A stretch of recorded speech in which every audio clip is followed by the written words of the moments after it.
Le nouveau Centre international de coordination pour la poursuite du crime d'agression commis en Ukraine par la Russie verra le jour en juillet à La Haye.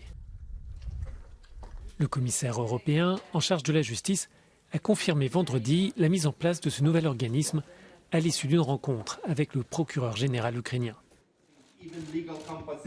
Ce centre marque pour la Commission européenne la première étape avant l'établissement d'un tribunal spécial.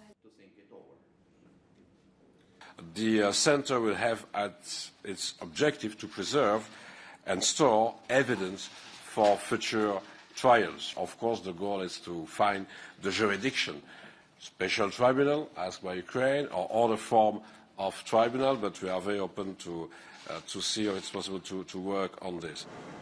Les deux responsables se sont retrouvés à Bruxelles pour la première rencontre de la Task Force Gel et Confiscation, dont l'objectif est d'analyser comment employer les 21,5 milliards d'euros d'avoirs et de biens confisqués auprès des oligarques russes et bélarusses. Il s'agit de trouver des solutions juridiques pour utiliser cet argent afin de financer la reconstruction de l'Ukraine et d'indemniser les victimes. Une option sur la table consiste à investir les actifs de manière à ce que les recettes soient utilisées par Kiev et laisser ainsi le capital d'origine intact.